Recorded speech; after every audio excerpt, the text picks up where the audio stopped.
Dun, dun. Hey, True Believers England Teen here, and it's Throwback Thursday, and we have a treat for you. We will treat you. Yes, this is really cool. I'm glad. Whoever thought of doing Death of Captain Marvel tonight was a genius. Who was that again? Oh yes, me. We are going to be taking a look at one of the most famous of all time graphic novels. I was about to say of all time, but I already did. It is. This is a book that has been lauded. Everybody's just. I remember from even in the 80s. You got to get this one. You got to get this one.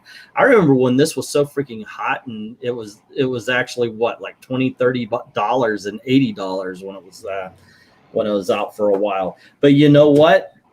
I started reading it, and I realized I haven't read this since it first came out. This was all new to me. So I got to tell you, I read it. It was almost like a new reader. Like I've never read it before. So it was a treat.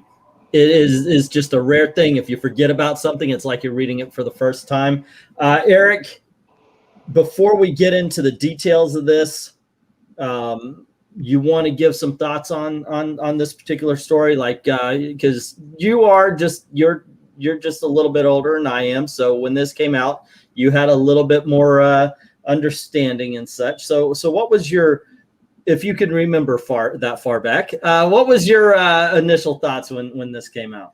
Well, seeing as how I hadn't started drinking myself into oblivion yet, I do remember this. It was okay. The graphic novel format for starters, that was a neat idea. I mean, that was brand new. Up to that point, we'd had some treasuries of new material, and they were killing off a fairly major character. And I'm not spoiling anything; it's in the title. Yes. But they did it. I mean, there was. I do remember reading it and thinking, okay, there's a last minute save. I mean, they're not really gonna. They really did it. Yeah, because we've seen this before. Oh, this character's out, but not really. Yeah, and I got to be honest. I said I choked up a couple times again yesterday reading it. Mm-hmm. I mean, it's still, I knew everything that was coming. The stuff, and we'll talk about it as we go. But I mean, it really still, packs a punch 39 years later. By the way, of course, I've got to welcome Eric, not this guy, but over here. And we have the real Dr. VENKMAN. Dominic's with us, and we got a new face here. Well, he's 35. It's not quite new, but we got Skip and Tosh. How you doing, sir? Doing pretty good. Thanks for having me. Excited to talk about my favorite comic of all time. See, that's something. Eric says, hey, Kit, you mind if we invite Skip on because this is his favorite? I was like, really? Well, we have to get that kind of passion on here because the life has been sucked out of me by reading Marvel modern comics that I need that kind of energy again. First, before we keep going, though, I want to say hello to Maranya. What's up? Rhaegar's in the house. How do you do? Dominic's with us. Zombo the Judge is here, as well as Sasan Watson saying, blew me away how dope this comic was. It is, in fact, dope. I have to agree with this one. And Joe Rogers is in the house as well. So I did get this on Comixology. And yes, I do pick up these books as much as we can so we could share it with you guys while we're talking about it. So while your voice will be heard with or without a super chat, they are actually I have to. It's law. It is law. If you have a YouTube channel, you have to shill for it, right? Unless your niece is contractual obligations. Nobody actually helped my niece out yesterday. So there you go. So you know what I'm going to do? I'm going to say same thing happens. If you guys want to help support for what we're doing here, if you like our content, if you go over to Ko-Fi, links in the description below. anything given today is going to go to my niece for the great job that she did last night hosting a manga and anime stream. So once again, thank you very much for making her feel welcome yesterday. She had a great time, and just kind of made her feel a little bit more confident and so forth. I certainly appreciate Skip and I apologize for not being there if we were otherwise engaged. Oh, it's okay. It's okay. I think she did it. I think she did fine. Alrighty. So we got right here Captain Marvel by Jim Starlin. Now, this is his baby, right? The whole almost like the entirety of Marvel Cosmic is Jim Starlin's baby. Am I way off on saying this, or no? You're not wrong. He wrote Captain Marvel for years. You know, he created Thanos. He did. That was his. You know, everything Abnett and Lanning did couldn't have been done without Starlin doing it, you know, decades before. All righty. Now, before we go on, and I'll let you have first crack at this, you know, before we go to story, I always like to talk about the covers a little bit. So, Venkman, you see this cover. You're new to this, even. You're new to this particular graphic novel. So you look at it. What are you thinking? What are you expecting? Obviously, spoiler is right on the cover itself. You do realize the cover's not up. It's like a window getting stream right now. Oh, I thought I was sharing the. No, you've got Infinite Us right now. Well, I apologize, but once again, if you expect professionalism on this channel, I don't know what you've been thinking or doing. So let me try that again. Skip's like, this is so unorganized compared to our show. Nola's going, can I get my super chat back? Oh, I see what I see what I did. I see what I did. Okay. You click the wrong tab. Yeah. I'm hitting our YouTube instead of the actual thing that I'm trying to get. Here we go. How about this right here? Better? There we are. All righty. And yes, we do have a super chat saying she did a good job. There you go.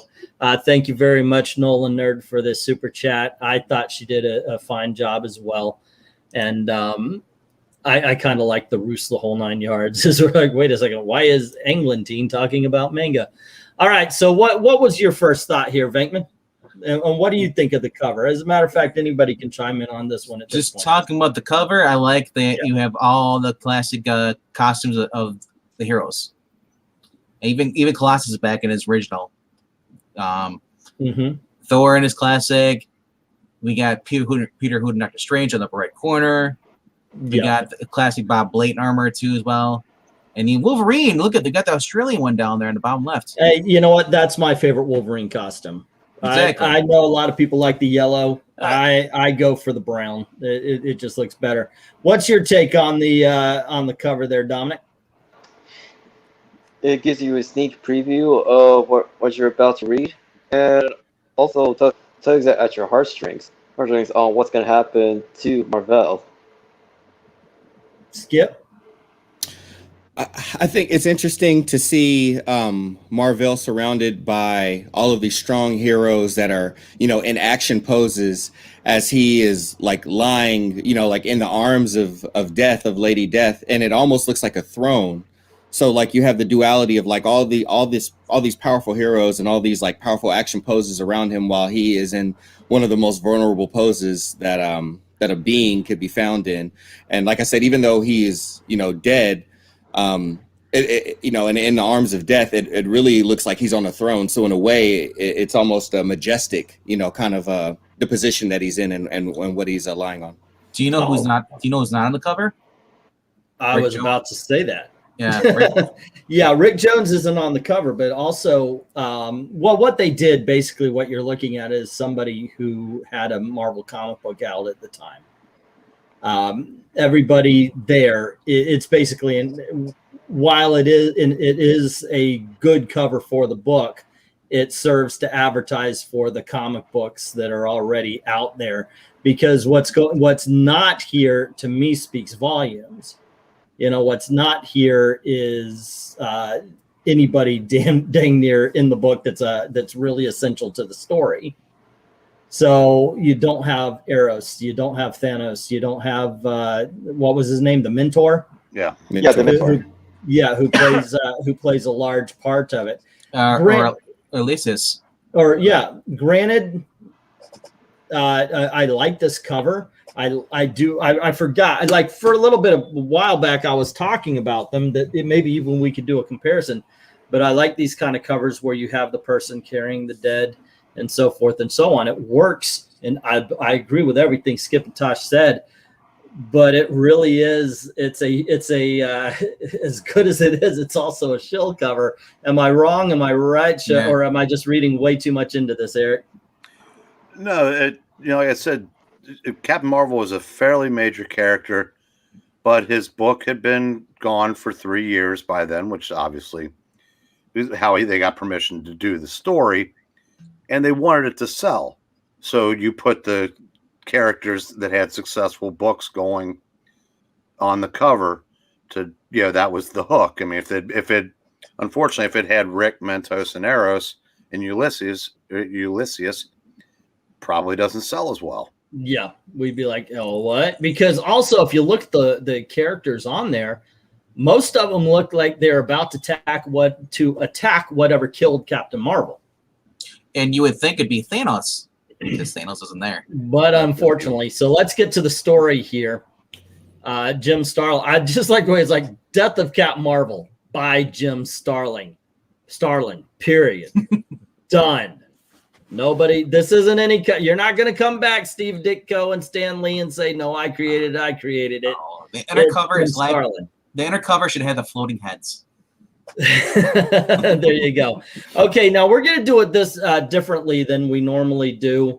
I don't think every page needs to be talked about individually, because this book is not so much, in all honesty, in my opinion, about the details. This is about the bigger picture. The book starts off, he's recording, and we find out he's recording his life. He is telling us what's going on. We get a bit of his origin. As you see right here, he's in his original Captain Marvel outfit. One thing that I say that this serves perfectly, and this is why when we say we want good comic books, we're not meaning, oh, we just want good art and good writing, because that I'm telling you right now, when you say that to the modern day writers and artists, they think they're giving you good comic books. This is a graphic novel that you do not need to know who Captain Marvel is to enjoy, because you get the story right from jump. Skip, you're nodding. Do you want to add to this, or? No, that's one of the things that I enjoy so much about it. Like you said, you can not know. At the time when I read it, I didn't know very much about Captain Marvel. I live in Sacramento, California, so Ron Lim is like a really big figure out here. So I kind of started with the Infinity Gauntlet stuff and kind of worked my way backwards. I was like, who is this Jim Starlin guy? I love this stuff. So I didn't have a lot of background. So, I was able to jump right in, and it instantly was, left such a strong impression on me. Yeah. Eric, you want to chime in, or Dominic VENKMAN? Let kids talk. All righty. Go ahead, Dominic, because they're not going to like what I'm going to say. Okay, so I'll continue here just so there's not dead air. So the story continues. We find out about about the love triangle. There's not really a love triangle. There's just a little bit of jealousy, which makes me think that Captain Marvel is kind of like Othello in a little bit. Yes, I understand. If you were awake in the 70s and 80s, you would have Stanley always comparing Marvel to Shakespeare. He would say, "Oh, this is the best story since William put pen to paper to create Romeo and Juliet," or he would say Bill or something. And he would always be comparing these, but they really were sometimes taking little story elements out of there. So you do get a bit of Othello in the Captain Marvel story. You find out that, of course, Captain Marvel didn't like being the Kree warrior, especially after his love died. So he becomes Captain Marvel as we know him, and goes about being a superhero, getting his cosmic awareness and the negabands. And he ends up living with on Titan with Mentor and Eros, and they are the father and brother of Thanos. And he even mentions how Thanos was the most dangerous foe he ever faced. He was power incarnate, and how that he had been defeated at the time. They lost Warlock, and Thanos himself was encased in stone. Eric, you're the man. What story or what books do we need to get in order to get that particular story? Well, I think, I can't remember if we've covered it before, but it's Avengers Annual 7 and Marvel 2-in-1 Annual number 2. What I refer to as arguably the greatest two-part story ever. Certainly the best Thanos story ever. Sorry, newbies.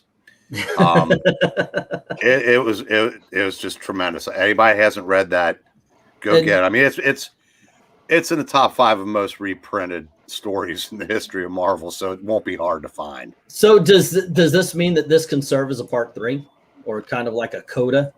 Well, they had not brought Thanos back yet, so it is logical. Well, I'm not gonna say sequel, but it kind of like an addendum to that, but not really, because like I said, that story had nothing to do with why Captain Marvel was dying. That goes back to issue 34 of his own series. Okay. But it does draw on elements from that story. And whereas Captain Marvel was a part of that, that was really more of Warlock's show. Oh, okay. So can you type into the comments the issues that you had just mentioned? Yeah. This is a request by Rhaegar here, and that way, if you guys want to try to find it or want to find it in trade form, you can. Have you ever read these particular issues, Skip, or is this just brand new? Or are you straight like me? Did you just go straight to the graphic novel? I went straight to the graphic novel. I started with the Infinity Gauntlet, and then kind of worked my way back from Thanos Quest and some of the Silver Surfer run, and then on backwards. So I was aware that those stories is kind of what got us up to there, but I haven't gone that far back yet. So, and I love that we're doing this, because this is like, I'm gonna take the energy from this and the excitement, and then go check those books out. So back issues lead to more good back issues. That's the way good comics used to lead when we were young. It would be like, oh my gosh, that was awesome, and this Iron Man guy is here. Let me go check Iron Man. Oh wow, and he's teaming up with a thing. Maybe I should check out Fantastic Four. Next thing you know, you are a Marvel zombie buying off the entire freaking shelf. That's what it should be. Yep. One comic book should be like an advertisement for the next, just out of how much excitement it builds in you. Let's see. We've got Eric just put those up, and we got thanks. Thanos Quest was really compelling, says Rhaegar, and I agree. I like that one. Nice shout out for Ron Lim from LK, and I couldn't remember the second one, Joe Rogers, but we've got there for you. Let's continue the story here. They're talking about what to do with Thanos. He's encased in stone, and Mentor is talking about how, look, the guy was evil. You can't get past that, but he is my son. I don't want him here. I want to at least show the familial respect. And as they're going about that particular business, we see here in the third row that Captain Marvel kind of gets his little spidey sense going, because he's got the cosmic awareness, and that they're about to be attacked, and they are. And even throughout the battle, this is not one we're not supposed to feel any tension, I think. I don't think I read this one. Yeah, because the dialogue boxes are basically saying these guys have no freaking clue what they just bit off. No, this was the equivalent of a Batman 66 fight with 10 minutes to go in part 2. Right. You know how it's going to end. Yeah, because they're flat out telling you, yeah, we're gonna kick their butts. As a matter of fact, Mentor and Eros may be killing a few people. That's the dialogue. But also one thing, I don't know if you guys glommed onto this, because sometimes you can read these things and it just goes by. But Venkman, as someone like me who is still for some reason buying new comics, you had to have noticed how much dialogue there was during the fight scenes. Yeah, I mean, there's still dialogue in this stuff too. I mean, the word bubbles are different though. I like when you actually have the font, you can read it. Now where like the Grant Morrison crap they had for the like Green Lantern, you couldn't read the font. Let's everything backwards. That was really stupid for DC. But even Marvel's done that too, where the font is like, I don't mind italic, but you got to have it on a white background. You can't have it. That's just New Marvel doing you a favor. Makes sense. So I just start to read it. Yeah, if they make a bad font that you can't read in a Vita IL, take the win. Take the win. But it is true though. They don't really build up their characters. They always tear down their characters. You know, I'll be right back. It's like, look at Spider-Man. The past 12 years, like, you know, they finally like, hey, Peter's gonna do this, but then we fight, and then Dead Harry comes back, you know, the dead for the Harry one more day Flashpoint. He's like saying, Peter, it's your fault, and then even at the end, Nick Spencer crap, he's like, maybe it is my fault. And in a situation like this, you've got a big battle going on, and Dominic, you get character, and you get you actually know who Captain Marvel is just from this one page. Oh yeah, and that's why what I appreciate when I read it the first time is even though you may not be completely familiar with the character, what the graphic novel does, it gives you a primer of who Marvel is and how he got up to this point. As well as with Thanos petrified, I thought at first it happened sometime after Infinity War until Eric mentioned like the issues that led up to him being petrified. So it helps to get clarification on how Thanos actually got to that position. Yeah, but and one thing is like all the stuff we've seen, like the first few pages tells us what Captain Marvel has done. This is something that tells you who he is, what motivates him. Is he as violent as others? Is he willing to save people that he might see beneath him? And the fight goes on like this, and he even refuses to hit someone specifically hard just because of their size. But in the end, of course, they beat the guys, and we find out that these are the children of Thanos. Is this their first appearance? Those might have been some of the same holdovers from those annuals, because in that annual, like Spider-Man, a couple of the other lesser powered Avengers were fighting a bunch of goofy looking alien animal looking things while the big boys took on Thanos. Okay. Oh, and feel free, guys, if I'm passing by a page and you see a certain panel or something that you noticed and it stuck with you, please stop me so you guys can talk about it. I don't want to my channel doesn't necessarily have, I want everybody to speak up and speak about this. I want to piggyback off of what Dom said. For me, I only know of my Captain Marvel with Rick Jones. It's from Defenders, or where it was at all.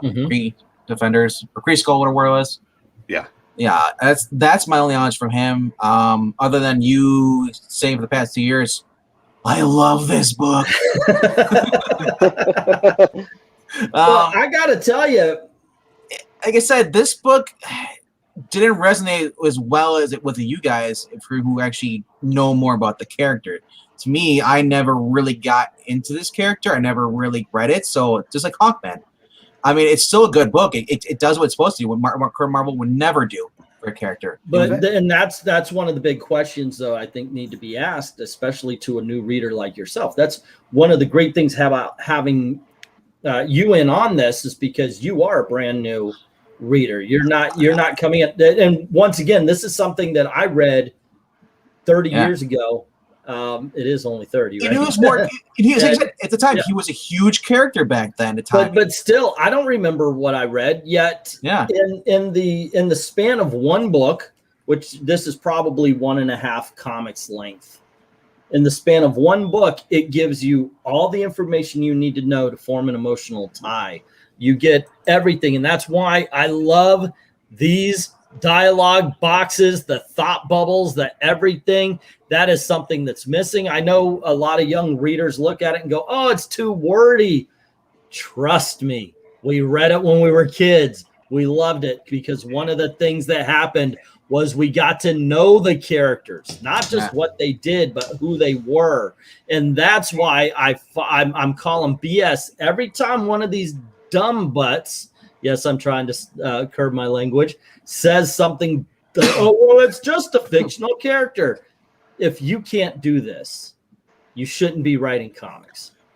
You know, I was just saying, I'm not at all surprised that VENKMAN hadn't read this, but I'm pleasantly surprised that the other two people on the panel who came along into this world after Captain Marvel had already been killed off have. Yeah.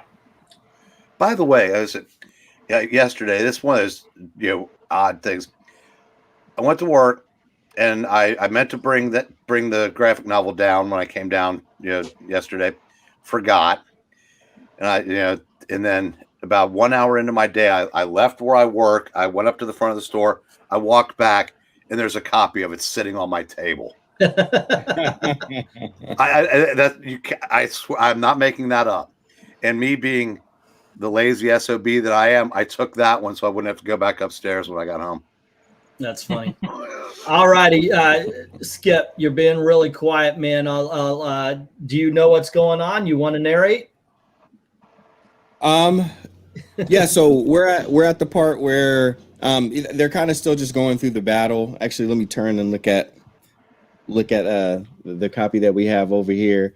Yeah, they had captured them, and throughout the fight, like, they rarely see, like, everybody knows Mar-Vell for being such a strong like warrior. So to see that he had kind of like slipped up a little bit, they were a little concerned, and then now he's over in the corner coughing. And these are our first signs as we're reading the story as to what might be plaguing him. So yeah, down on the ground, just coughing some more. They're just trying to, ask him like, hey, what's going on? Did you just lose your wind? What's happening? And us having read the story, we know that there's more to it, but he's just trying to protect them and not have them worry so much about him and what it might be. But at this point, he already has a clue as to what's ailing him. Yeah, they even tell him, why don't you go to Isaac? He'll get you into the meta bay and he'll fix you up. And he goes, perhaps, but I doubt it, because he's at this point he knows what's going on, but he doesn't want to let people in on it. He saw his future. He saw Carl Danvers.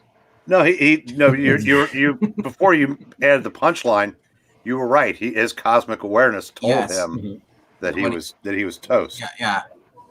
Yep. So they do go to the Isaac, the computer and everything. And they basically say, on Titan, we call it the inner decay. You, the Kree, you call it the blackened, and Earthmen call it cancer. I love the way they added Earthmen. Like, it means nothing, but it's the way to tell us, yes, that I love the fact that they did this too, because this tells us that no matter how strong they are, everybody has some form of cancer, something where your body may begin to eat itself, to devour itself. And it's just a really good character moment, but it also lets us know a little bit about the Marvel universe as a whole. All right, let me get some of these. Let me get some of these here. Hey guys, my family came home and they decided they need to yell at each other, and they're standing next to each other. Alrighty, so let me see. Was Star Fox using his charms at this point? Is LK asking? I don't know, but he's using his Star Brands. Alrighty, let's see. I read this for the first time today. Says I love puppets, and it was fantastic. It's I love puppets. No, it's good. Puppets. Miranda saying those. Maranya saying those panels are full of necessary detail art-wise. Even the backgrounds and background characters have details. I love the 80s. Dude, I love the 60s, 70s, like color-coded, like, you know, computer things, smart computers. Up there. Yeah. That it just, it screams Buck Rogers and, like, Star Trek and all this little, you know. Oh, I like this from Dragon Ball, who says, nowadays people like Bendis just write 15 paragraphs and space it out over 25 books. And that is a sad thing. It's writing for the trades, but it's not even writing full stories for the trades. If Bendis was writing this, he'd probably live longer, right? Yeah. That's bad. Yeah, there you go. All righty. Okay, so let's continue. Let's continue with the story there. All righty. So basically after this, and this is why I'm not going to go page to page, we're going to get the story of, we first get the story, how it happens. He was dealing with a gas canister and he had to stop it with his bare hands, and it ended up giving him cancer. I love the death in the eyes right at the bottom here. I thought, what a great, because he at the time he's saying, I believe the photonic power my Negaband wristlets grant me has fought off the cancer for a long time now, and yet the death symbol is right there. Cancer is death. Yeah. So you know. But the remission period is over, and the disease resumes its march to darkness. Yeah, and basically, it says nitro. Basically, he's fighting against. So he had to seal the gas tank, lethal gas tank, with his hands.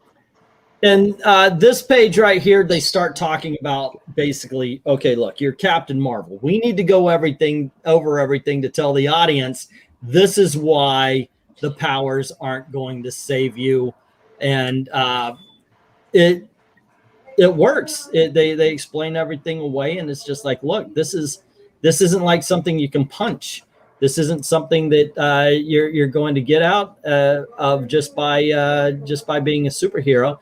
And from here on in, I got to admit, it's a little bit repetitive. But here's the thing. Oh, you want to say something there? Skip. And I apologize for it, but this is my favorite, one of my favorite pages from the whole book. Okay. A silent page, no words. But we know, like, you know, as we're going through this, we're getting an idea of how much Elysius means to him. Mm-hmm. So for him to have to go and give her the news, and we don't, you know, and we were just talking about like all the dialogue, catching us up on, you know, his status as a warrior, catching us up on how, you know, his cosmic awareness, letting him know what it is he had already known. So we've gotten so much information, but all paced and spaced out very well. And then we come to this place where words can do this page no justice.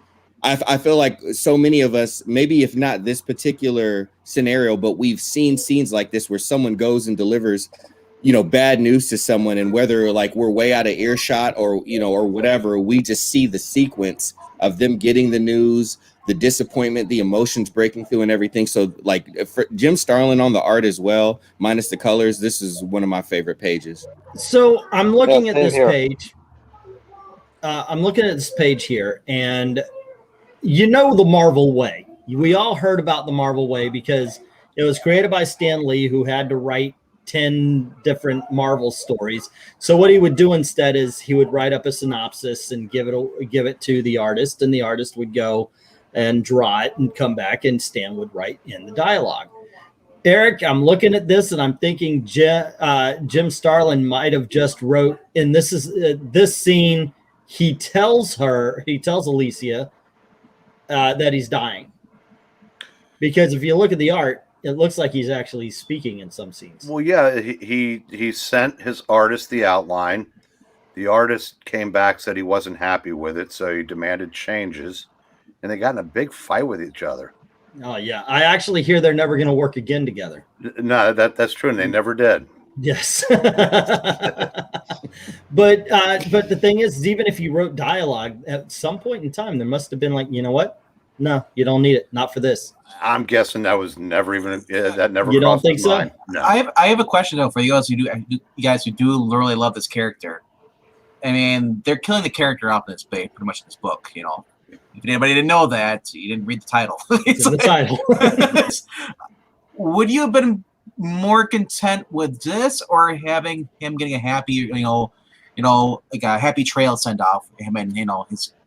I think if they titled something "The Death of" and they don't provide us with the death of, Well, it would feel like no, a cheat. no, it's not calling it the death of, because remember the book got canceled. This was kind of like a send off. You know, would you have been happy with him having a happy ending, or are you still content with this? Well, no, okay.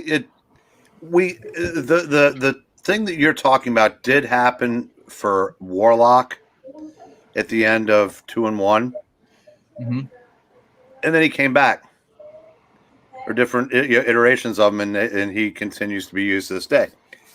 Maybe maybe some of us thought, well, it'll happen with him too.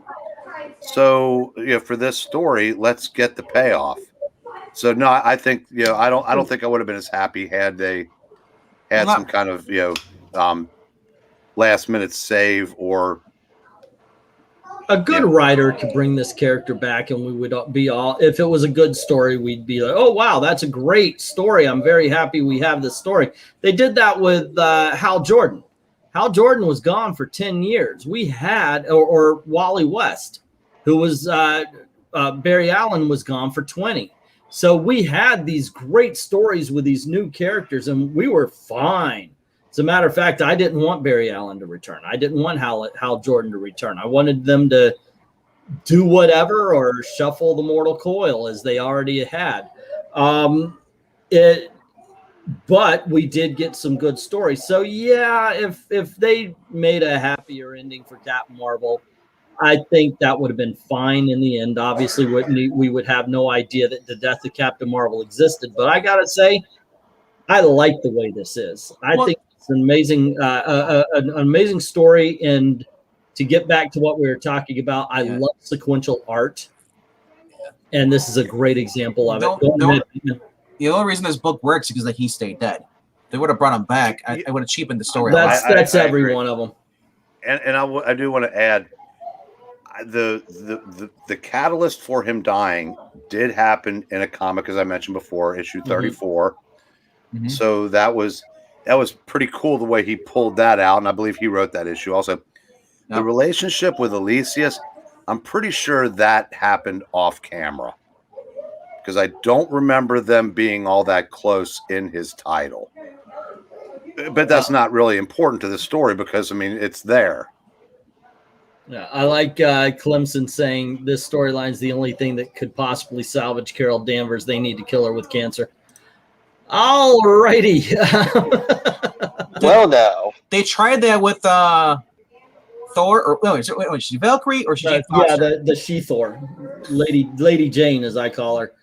All righty, Lady Jane.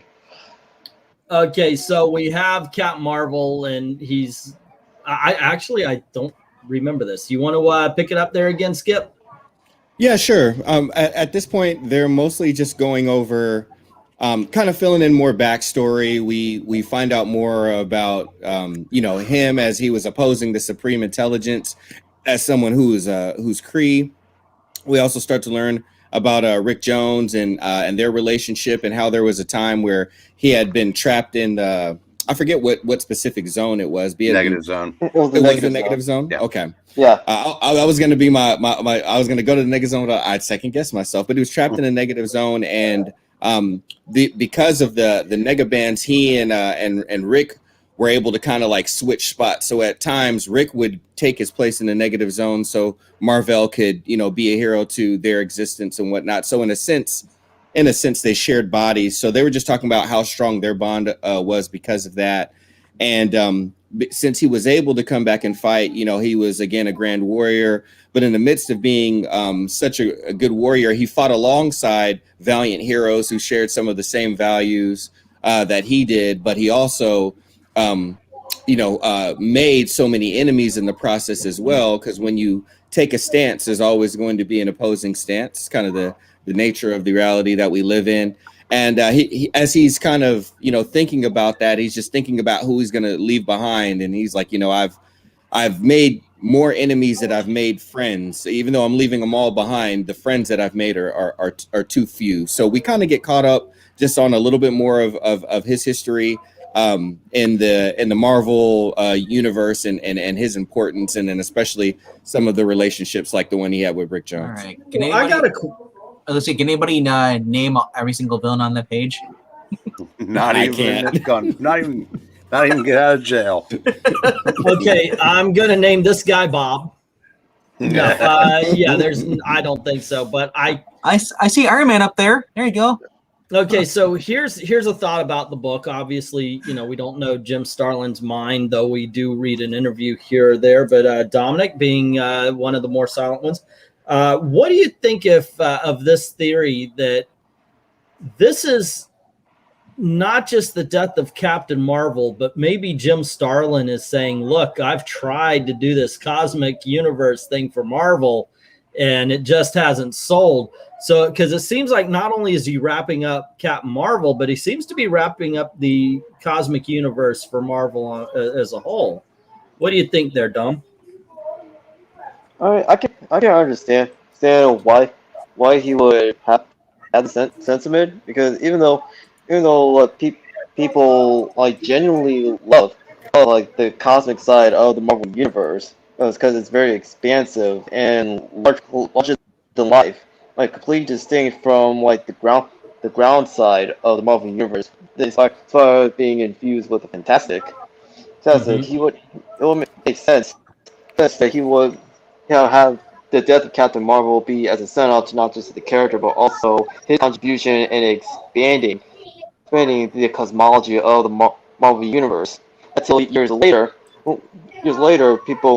he realized that there is still value in the Marvel cosmic universe, and eventually when they bring back Silver Surfer and the Guardians of the Galaxy. Yeah. Was it true that Silver Surfer here was a Skrull? Was he a Silver Surfer in this book? No. At the time. There was some. I remember reading something about it at the time. The Silver Surfer who shows up in this book. No, if they did something like that, it was somebody that didn't know what they were doing. But there you go. No, it's funny. That's a good point. It's interesting that in the history of Marvel, how certain things have been really popular, then all fallen almost completely out of favor, and then have made strong comebacks. I mean, when this happened, there really wasn't a whole lot of attention paid to the cosmic side of the universe for another 5 years until Englehart revived Silver Surfer. Mm-hmm. And then within 4 years of that, you got the Infinity Gauntlet. And it's been, Cosmos, big time ever since. And here we get a little bit of, as much as all those enemies were bad, the worst was Thanos. And they're really kind of pumping up the fact that Thanos is the big cosmic baddie. And they mention a couple of things that he did. He worshipped death and wished to wished to sacrifice all of life in the universe as a love offering to his dark mistress. He began with an intergalactic army of Thralic. Then there was the massive mind control and the cosmic cube and so forth and so on. And of course, he brings up the fact that Adam Warlock was the big casualty in this fight that just had the Avengers and Captain Marvel and everybody going after Thanos. And he ends up saying, "But I realize now that I must locate and talk to Rick Jones because his life may just depend on it." And so we get to Earth and we see Rick Jones is on a rooftop singing. He wants to start a music career. And Cap shows up and he's like, "Hey, Cap, how you doing?" And he's like, "Well, I got cancer and you might also." So basically he gives the old, I know we haven't seen each other in a long time, but I'm pregnant and the baby might be yours. I just want a quick clarification. Okay. Rick Jones had been trying to start this music career for years. It was actually one of the running plots in Captain Marvel because they went from issue 17 through issue 50 primarily switching places with the exception of one storyline. And Rick did have a music career. He had a slightly shady manager named Mordecai Brown. But so that's actually, that had been going on for a long time. That's why, he says, you played even better than the last time I heard you, and you were great then. All righty. Oh, and Topher, Nitro didn't give Captain Marvel cancer because of him. It was actually a chemical that Captain Marvel ingested. Yeah. When Nitro exploded, it was a combination of what he was nearby when he exploded. That was Nitro's power. From what I read in the book, Captain Marvel just basically put his hand on the container of lethal gas and he closed it, so he was absorbed whatever was in that canister. Yeah, that's what gave him cancer. Was that? So he does tell Rick Jones that he's got cancer, and basically he's resigned. He's accepted it. His powers are not going to be beating cancer. And Rick Jones freaks out. He's like, hold on a second, you accept it? Well, maybe you're prepared to accept it, but I'm not. And Rick Jones kind of storms off, and we see Captain Marvel with his girlfriend. Now, do you know, or can you explain who Alicia is? Either Skip or Eric, do you know? She was a villain that he fought against. Eventually, he turned her to... Yeah, like I said, I don't think their relationship happened in print. No. Mm-hmm. I said I think that was something that developed between the end of his series and this. I think he added that because I mean I'd have to go back and read the Captain Marvel series, but I didn't remember her from that. Okay. I just gotta say, man, this guy did well. He had a good-looking girlfriend who died in the beginning, and up to his death, he had a good-looking girlfriend. Well, it seems like all of his relationships end in death, but okay, we could say he did well. I guess this time he's dying. When you look at it, hey, he had a relationship with Carol Danvers, and he survived that. It's almost not fair that the cancer would. wait. Was that before the cancer? Right, and yes, Rygar is saying that Thanos wanted to lick Death's feet. Let's see what else. Man, I have to keep rebooting the stream to see the chats. Sorry about. I don't know what's going on with YouTube because that has happened a couple of times. The reason I brought it up because at the time I was reading on the actual Marvel database thing, they're saying that there was a Skrull that was posing as the Silver Surfer because Silver Surfer, the real one, was grounded on Earth. He didn't have his board. Well, okay, he got paroled from being stuck on Earth in a John Byrne story from 1982. So depending on when that was written, yeah, I mean it's possible that a Skrull was masquerading as a surfer at one point. Yeah. Some guy named Bartek gave the Skrull. Yeah, it is. Let's see. They tried it with She-Thought, but Jason Aaron was too chicken to kill her off. He couldn't admit that the fans were right about the failure that was Jane. The fans wanted her dead. He saved her with Mjolnir. That was one of the biggest rips, in my opinion. They're going to kill off Lady Jane's. Yeah, it is like she was dead for exactly 3 panels. Says Elise says she appeared in Captain Marvel number 59. Okay. So Captain Marvel goes to the Avengers, and he's like, or Rick Jones goes to the Avengers, tells them about Captain Marvel, and they are saying, he says that, we've got all these brains. Everybody here knows a little bit about medical stuff, so you guys could save them. And Iron Man's like, I don't think you understand the complexities of cancer research. This is a problem hundreds of research scientists have been working on for decades. And each of them come up with this like, hey, guy, it's not all that easy. Please help me out. Skip, Eric, Venkman, anybody who knows this. But what medical degree does Simon have? I thought he was an actor. He was an industrialist before his original storyline. He was Tony Stark's competitor in the field of inventing.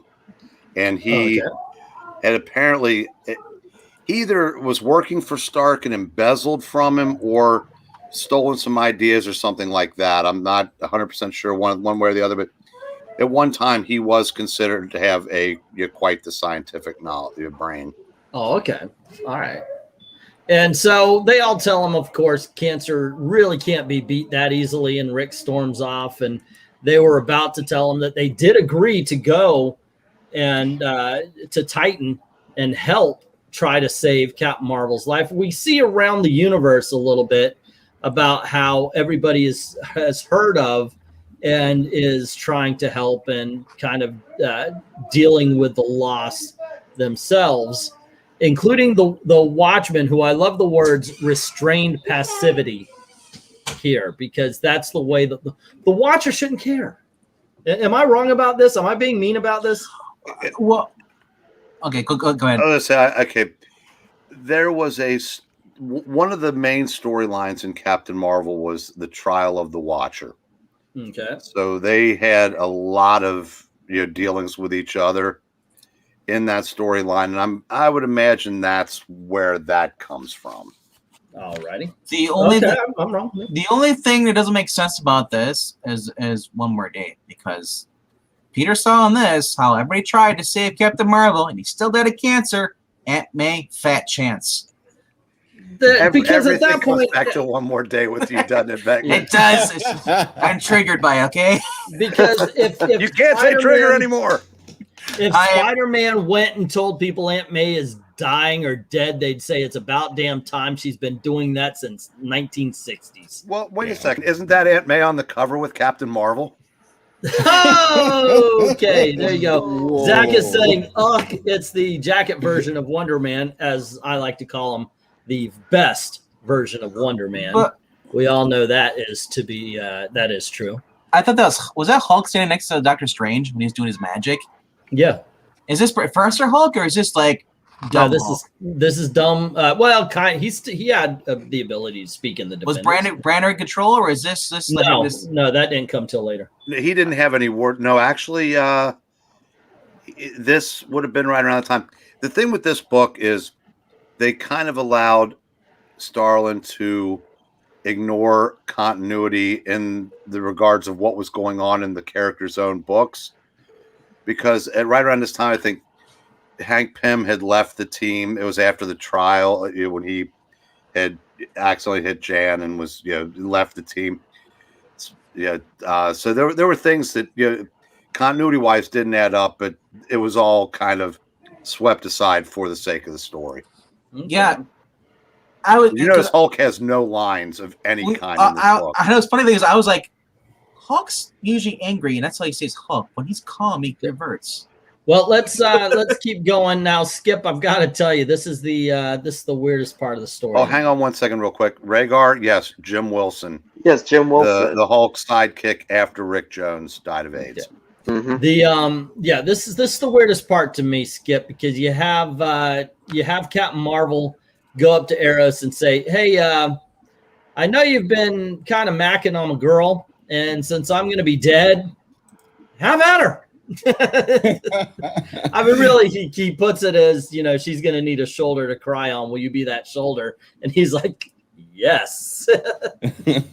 I mean, another one of my favorite parts, and more so because of, this is exactly what Rick Jones had a problem with. Rick Jones doesn't want Captain Marvel, this, big, tough, warrior-like person that has defeated everything in front of him, to actually lay down for something. He doesn't want him to accept defeat. But as Marvel is accepting his fate, more than anything, he's starting to, as they say, get your affairs in order. He's starting to try to get his affairs in order, and he doesn't more than his relationship with Eros in the past. And more, he's letting bygones be bygones, and he's looking ahead past himself and saying, I'm not going to be here. She's going to be in pain, and she's going to feel more alone than she ever has before. And more than me not wanting to die, I don't want her to feel like that. Can you please be there to comfort her when I'm gone? And that's a very vulnerable thing, to be, especially for someone who's, like I said, so strong, such a proud warrior. That got me. Oh, there you go. You just laid it out a lot better than I did. So that's pretty cool. So he does feel the pains of cancer, and I love this scene right here, because no matter how many friends, no matter how many enemies you feel, I love this last panel. This panel is just saying, you got to face this alone. You're by yourself, man. I also like the fact that Jim Starlin, or whoever's writing this, basically is like saying to us, the reader, Rick Jones, nah, he's dying. Get over it. Sorry. Yeah. You're saying that at all. Yeah, but that's the thing. There's it's brought up a little bit later, but everybody does have their own reactions to this kind of thing. So, and you even see Captain Marvel a couple of times just stop. And he's like, wait a second. I thought, you know, he's not 100% down for this all throughout. And here you see all of the Marvel heroes trying to help out Captain Marvel, but then they say the biggest obstacle is his negabands, because what ended up happening is because he had cancer, the negabands worked overtime to heal his body to the point where the cancer started fighting back and got to the point where without the negabands, he dies instantly. So there you get basically this page is all the lamentation, and then finally all of the Earth's heroes arrive. Yeah, and they censored her butt. Yes, they censored the Black Widow's rear end, and it's just that they arrive to show their respects and to be there when he passes. And by the way, anybody remember the gargoyle? Just saying. Yeah. Okay. I remember him. I'm going to say something that's going to surprise people. Go on ahead. There were a couple of omissions of characters that should have been used in this story. Put that page back up. Go on ahead. I don't recall seeing Moondragon anywhere. And more importantly, Carol Danvers should have been there. If we can zoom in, They had a long history. There's people going back at the very to top. the second issue of his appearance. So yeah, and let's face it, as much as we don't like Carol Danvers now, that's a 2010 thing. Yeah, now I believe it. Like I said, they were kind of playing fast and loose with continuity. I believe this was about the time where she had become binary in the X-Men. Mm-hmm. But although I did see, there are a few X-Men here, so she could have been included. And Starlin, I'm sure, was familiar with her. Yeah, he didn't write those issues, but I'm sure, no one knew more about the character than Starlin. Alrighty, so we basically get the conversations. Eros is talking with Captain America and talking about how everybody's accepting and dealing with the death. You get another heart to heart from I think I'm saying her name all wrong. Elysian, right? Wrong. Elysius. Elysius. Yeah, thank you. It says right here. I could have just read it. And he begins to start from what I see, he begins to start really failing. Skip, you want to take it? Yeah. At this point, it's setting in more and more. He's starting to. Everybody is starting to kind of accept it. They've all been running through all the different ideas and equations and experiments that they can, and again, they're talking about the photonic energy and the med center and and trying to come up with Hail Marys for for the perfect term, trying to come up with Hail Marys, ways to bring about a miracle for one of the most miraculous people in the Marvel universe at that time. But more and more people are coming from farther and farther out to say their last goodbyes, because more than anything, again, people just don't want to leave that unsaid while this small contingent of people continue to work on things. And Peter Parker, being someone, and Breen, Breen, can I ask you a question? This is how I took this part. Peter goes in, Spider-Man goes in, he wants to have some time and say some things to Captain Marvel. But in the midst of being in there, he becomes overwhelmed and he kind of has to leave the room. I'm thinking, people who have experienced this before, older people like Beast and such, kind of know how things go and are a little more prepared. It's not their first time having to say goodbye to a loved one. But someone like Peter, maybe being younger and not having as much experience, with this death, maybe outside of outside of Gwen Stacy at this point, it being a little harder for him? Well, what was Peter's age around this time, if you recall? Early 20s, and I think the way that I interpreted it a little bit differently, because Peter had experienced a good deal of death with not only Gwen, her father George, that's Uncle Ben, of course, yeah, and he's in this situation. Now, he'd met Captain Marvel a couple of times. Like I said, he was involved. The Marvel 2-in-1 story, the second part of that story, is Spider-Man and the Thing.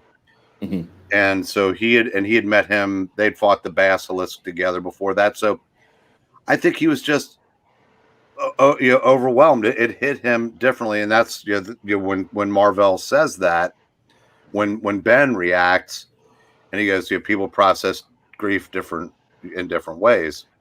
And I thought that was they could have used any number of characters for that. I think that was a good choice to use Spider-Man. Mm-hmm. I would agree. Very good choice. Pick me. Oh, please, England team. Yeah, guy with the weird looking shirt. Okay, so here's the thing. If you really pay attention to the names you mentioned for Spider-Man and how he dealt with death, he never saw any of them wither away. Uncle Ben, Captain Stacy, Gwen Stacy, all were immediately killed, which is horrible. I'm not saying one is better than the other. Trust me, that's not my point. But the point is that he's a superhero. He knows you go up against somebody, you punch him, everything should work out. You have the strong all around him, but here's one of the strong that is not killed because Thanos blasted him or he got mind melded or something along those lines. This is somebody whose body is eating away at it. It's turned on him. So this could be the very first time Peter has dealt with mortality, much less, or at least the mortality side of things, rather than just death.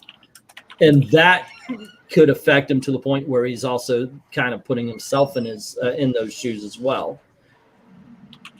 Just saying. All right. I'll buy that. And I'd say then when he leaves the room, and it's the Beast he has a conversation with, they had a team up that began with a guy dropping dead literally in their arms. So they've dealt with someone's death together. So I don't know if that was an accident or by design, but if it was by design, it was pretty clever. Well, right here he says this can't be happening. We die from bullets and bombs and not from something like cancer. It just can't be. And B says, in case you hadn't noticed, beneath most of these fancy costumes and flashy powers, we're mortal men and women, and none of us have much of a say on how we're going to end this life, unless you're an X-Men written. Yeah, sorry. Because the X-Men have all the say in the world right now. I'm surprised that even Spider-Man's radioactive blood with his healing properties hasn't been brought into anything. So it continues, and we see Rick Jones step in, and he apologized for the way he acted before. And, of course, Captain Marvel saying, it's all right, I understand. You were going to say something there, Venk? I was going to say, why didn't he ask Rick to take care of his girlfriend? Did you see his girlfriend? That's way too much woman for him. Anyway. Did you see who Rick Jones eventually married? Yes, I know. All she wasn't enough woman for him. So Rick goes in and to talk to him. Thing steps out and says they're going to need to be alone for a while. And one of the best parts of the story. And we get a meeting with Drax the Destroyer, and there's Moondragon. Oh, that's right. I forgot about that. So, yeah, it's just Carol then. And so, Skip, you want to pick it up? Drax coming in and, of course, saying some of his last goodbyes again. Just saying those final words. But above that, because that part was important. And, of course, Starlin wants to include characters that he had created. So Drax and Moondragon are going to stop by. But a bigger scene, or one that left such a big impact on me, was another person comes in and it's a scroll, and you even see Rick Jones shout, "It's a scroll!" Like he knows that is the mortal enemy of the Kree, and especially Captain Marvel. Like, how many scrolls has Marvel put their face in the dirt? You know what I mean? Like over his times of being a hero. But what's so interesting about this is it is a scroll that has come in peace and you know, and comes in and says, you know, like, you were one of our greatest enemies. You know, we have profound respect for you. You know, and because of such, we award you with, you know, this medal. And a scroll comes as a representative for the scrolls and pays tribute to a mortal enemy, like on his deathbed.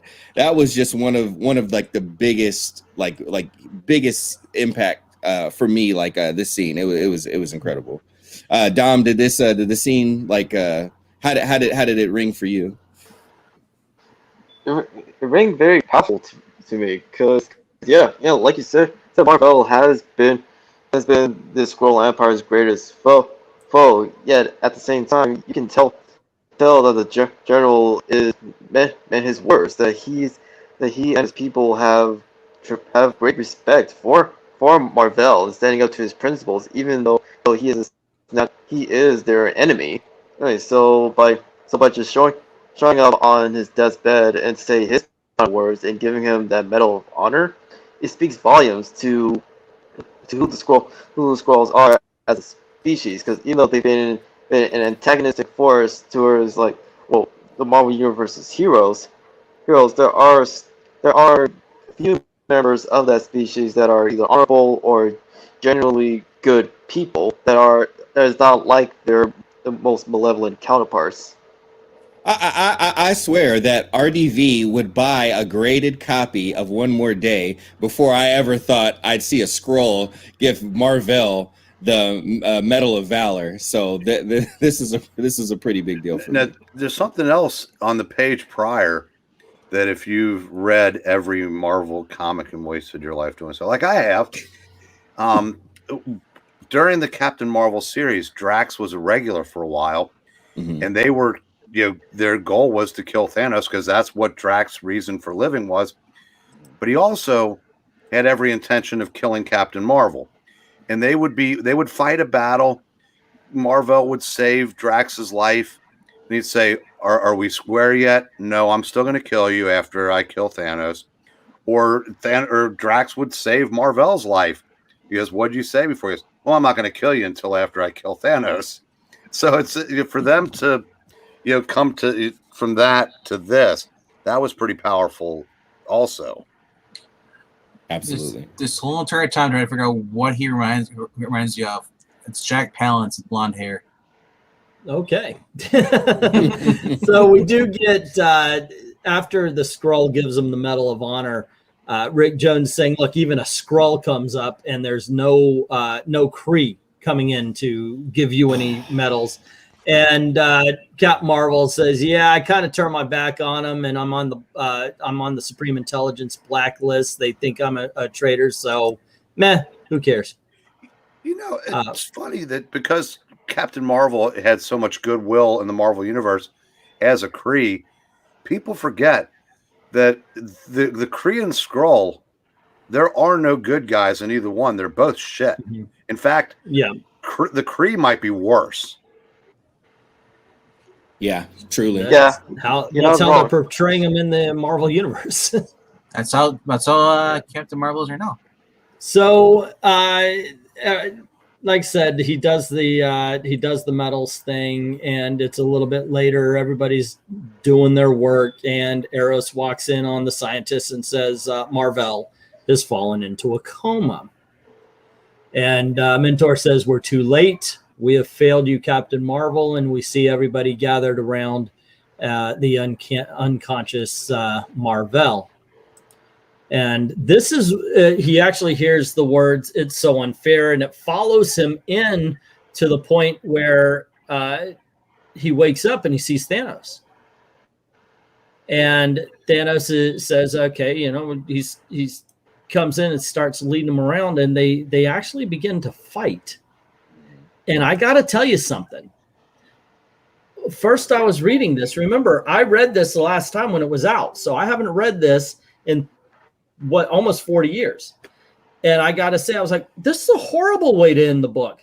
And then as it went, I went, oh, okay, it's not a fight. This is Captain Marvel.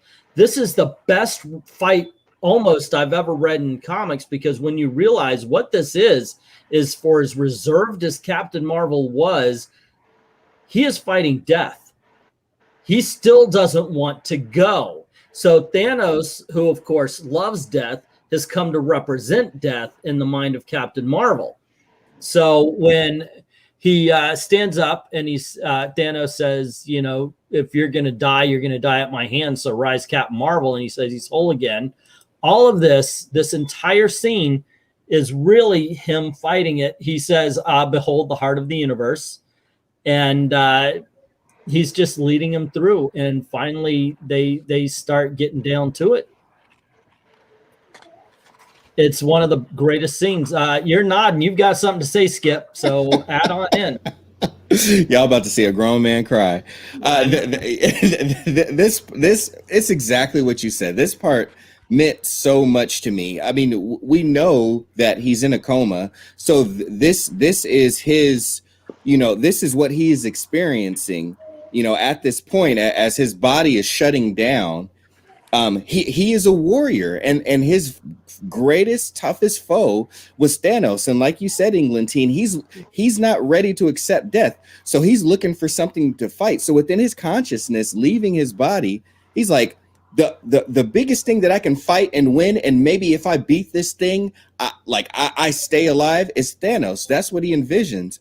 But because of Thanos's, like you said, Thanos comes as a representation for death. Because of Thanos' relationship with death, after he, you know, leads him, you know, down to, you know, that fight, and then they have a grand battle, because it has to be a grand battle because these are two grand warriors.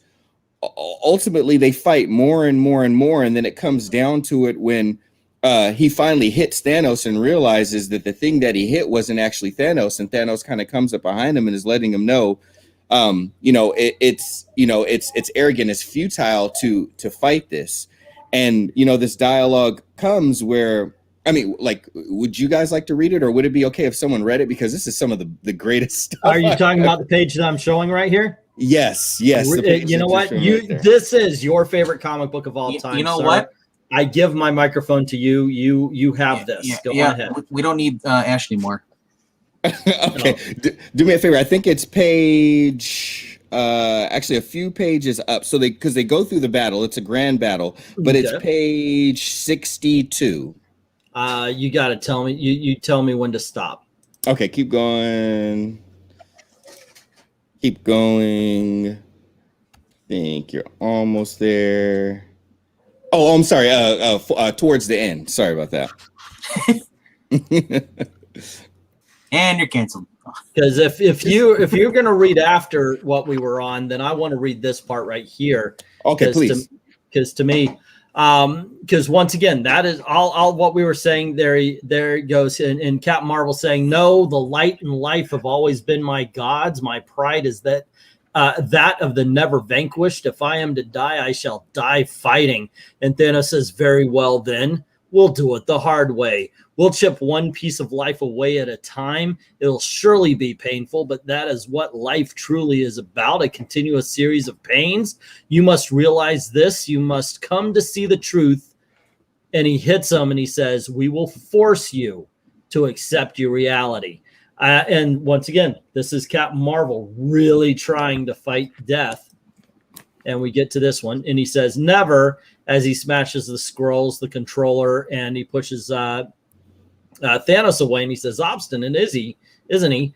And he says, "So you refuse to acknowledge death's kind mercy, but even you must accept its inevitability." And he says, "Why should I? Because its nature is universal. You may strive against it, you may even close a few doors to it, but in the end, nothing could halt its cool touch. It is shadow, it's wind, it is inescapable and unrestrainable." You tell me when to go, okay? So he says, "Is this what you want?" No, you're good. Yep, keep going. He says, I refuse to accept that. As long as there is life, there is hope. By the way, this is the one freaking lesson I've taken my entire life from comic books. There is nothing in the universe that cannot be overcome. Thanos says, would you challenge the abstract? Would you deny the infinite? And he says, yes. Then Thanos says, then be prepared to find that your victories are the stuff of dreams and illusions. And we have Captain Marvel destroying Thanos. Yep. And then there was this page right here. So after he's punched at Thanos and realized that, you know, that it was an illusion, it wasn't actually Thanos. He's shattered like a statue. And then Thanos comes around again, holding the statue Thanos' head, the false Thanos' head. And he says, for that is all that is left of me in this plane. Like all men, I am finite and accept it. Your arrogance is noble but futile, just but useless. It is the way of man, the only way we know how to play the game. But the contest is over, and she comes for you. Are you ready for her? And Marvel says, as ready as I guess I'll ever be. And then Thanos, she is the bridge to eternity. Her caress is peace. Do not fear her, for she is merely that which awaits us all.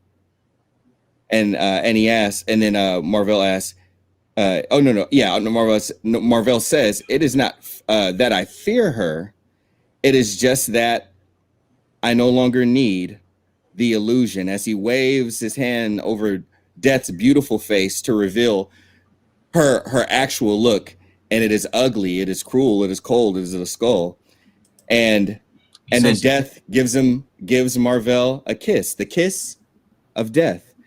And Thanos says, so it ends. So how beautiful for his art. Again, he doesn't defeat him, he doesn't beat him, yet Thanos still closes the chapter on Marvel's life while ushering him into the afterlife, the very life that Thanos wants. As he craves death, Thanos is already there. Thanos is still actually dead, but they are meeting in the afterlife because as this battle is happening, we'll see as we go to the next page that he is transitioning from that Marvel is transitioning from life to death, and it is even some of the most beautiful stuff I've ever read. Even here, we see that the heart of the universe is actually his own heart, and we see Captain Marvel. He's saying, "Is that all there is to it? Like a kiss, and I'm beyond the veil?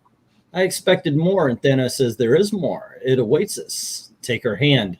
Wow, she will lead us on our journey. She will show us that this is not the end, and this is the only beginning. We see the little ping machine go solid, and I love this. Mentor just covers him with a blanket, and he says he's gone. And that, my friends, is the death of Captain Marvel. So where did they bury him?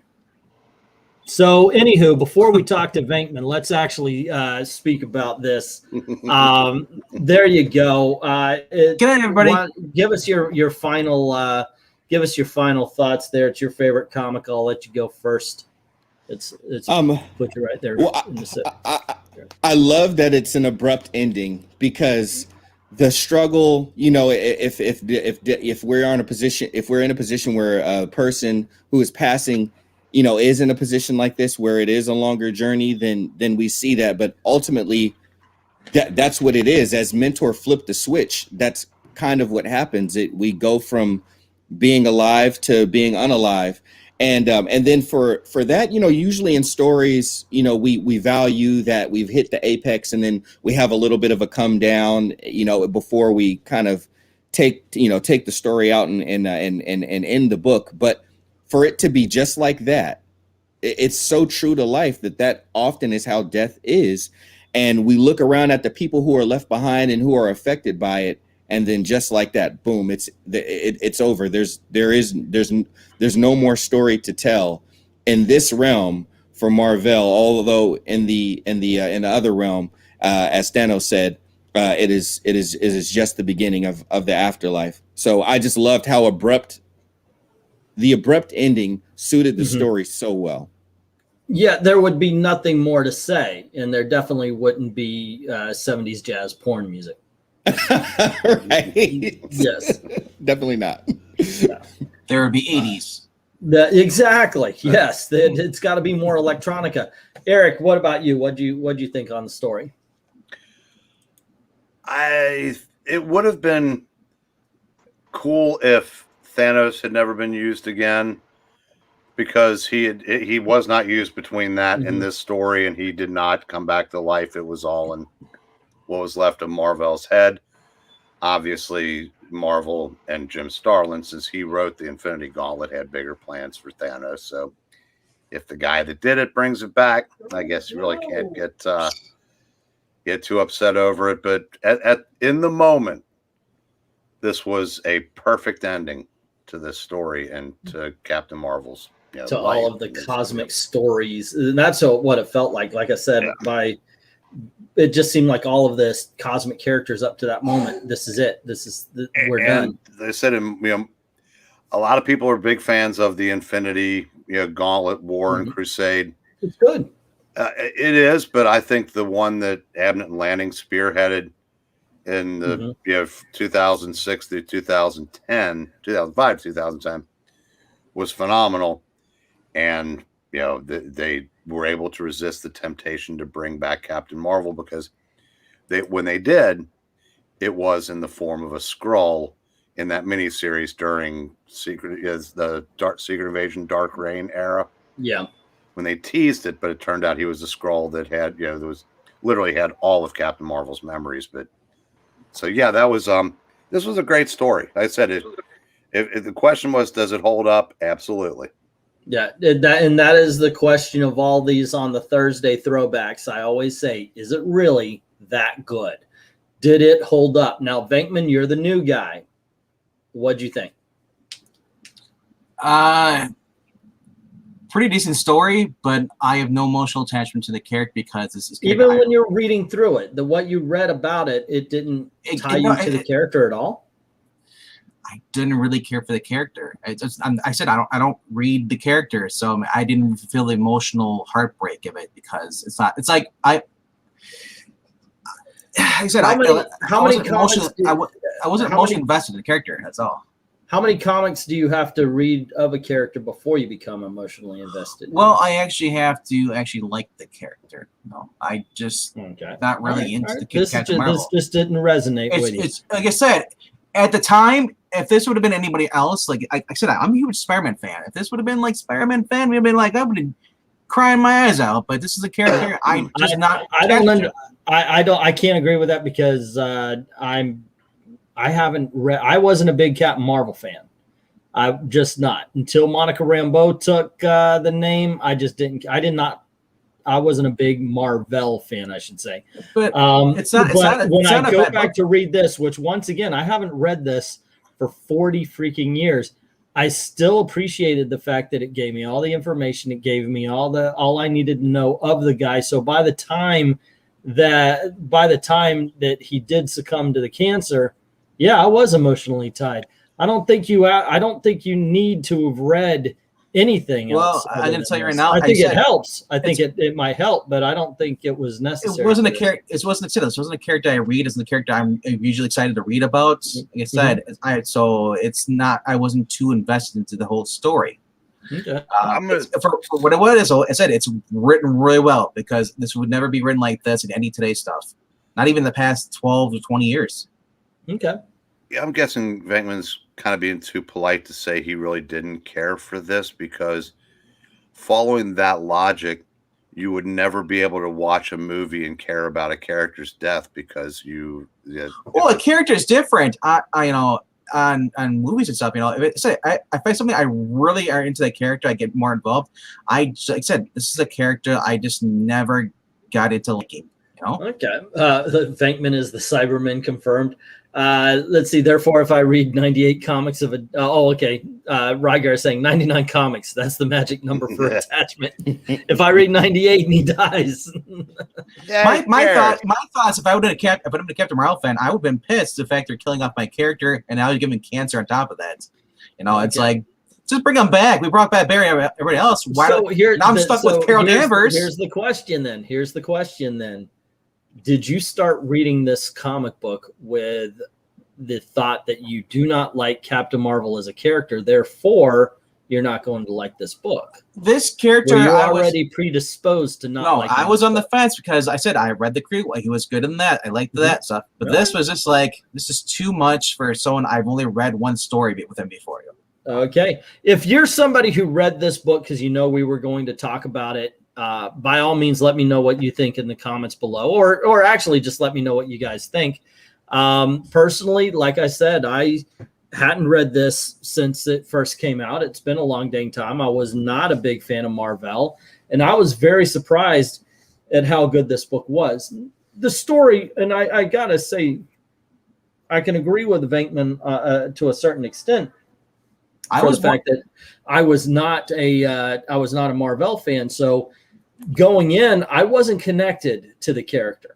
But I appreciate the technical aspect of this book. I appreciate what it did. The visual storytelling is on par.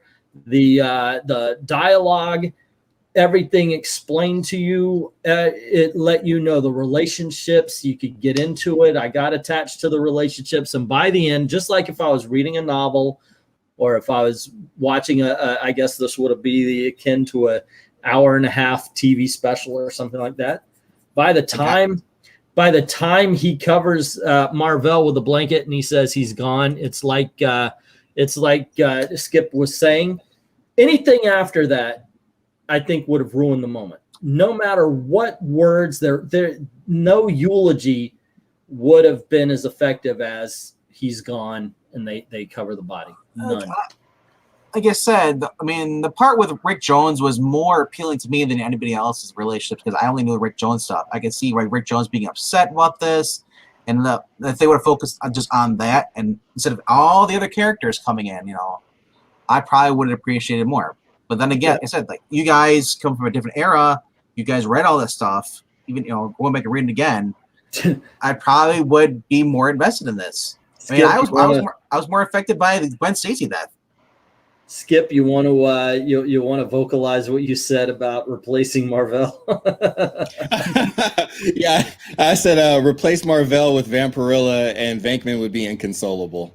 I was thinking more like I wouldn't be crying. I wouldn't be crying. I'd be more pissed off because, like I said, I've seen what bad writers can do to a character.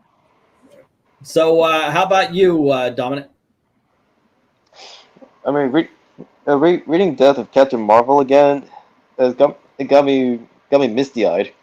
Just reading the entire thing again, because even though it is a send-off to Marvel, it also acts as a celebration to everything that he's done in his career as a superhero, and his influence won't be forgotten in the Marvel universe, because he has touched many lives, while at the same time, when he and Rick Jones were sharing a body, Rick taught Marvel what it means to be human, and teaching him more things about Earth, and why he became very invested in protecting this planet in the first place when he turned against the Kree. Alrighty. Oh, and by the way, Ash is saying something I think we can all agree with, that, no matter what you think of this story, that it pales in comparison to the cancer story told in the Jason Aaron run. Jason Aaron, here, Jim Starlin here. I think that Lady Thor is the Thor, and yeah, I can't say that. And Venkman, you can't say with a straight face. Yes. But anyway, it was a great story. Once again, thank you to the person who suggested it. You're awesome. Well, go find a mirror there. You know what? I don't need to, because he is right here. Look at that handsome devil. All right. I heard a rumor that it was actually Gail that recommended this. No, Gail recommended the death of me, not Captain Marvel. Okay. There you go. So, new gang, once again, thanks for hanging out with us. Skip, thanks for joining us, and feel free. Every Thursday we're on here talking about some awesome comic book story, or one that we hope has remained awesome. You never know. And once again, thank you very much to Dominic, to Eric for joining in. Venkman, you're Friday here. nights we got first appearance Fridays. We do Okay, we usually do so live ratings. Friday is first appearance Fridays. Tomorrow we're gonna, fingers crossed, we're going to be doing the Batman comic book that shows us the very first appearance of the ventriloquist in Scarface. Oh, nice. So And it should be guess- And Skip, do you know what's going to be different about this one? We have an actual puppet, so we're going to get legitimacy. Yes, Puppeteen will be playing Scarface, and I will be playing Wesker, and we kind of read it off as a little dramatic thing. And my niece has agreed to actually be a female voice, so if there's a female And, character in it, there you hoping go. Yeah. Cap said Frugal said he might be joining us tomorrow, so we might get another. That would be Batman. awesome. That would be awesome. So Puppeteen's anyway, working on his Gatman as we speak. yes. Oh, So it nice. should be fun. I'm taking the kids out tomorrow, and we're gonna be trying to. I'm gonna leave him there, so it's quiet in house. That would be, yes. I'll leave him there. Anyway, guys, once again, thank you very much for making this another successful Throwback Thursday. If you have any suggestion on these, put it in the comments below. And as always, thank you very, very much for watching. You kids have a great time. Good night, kids.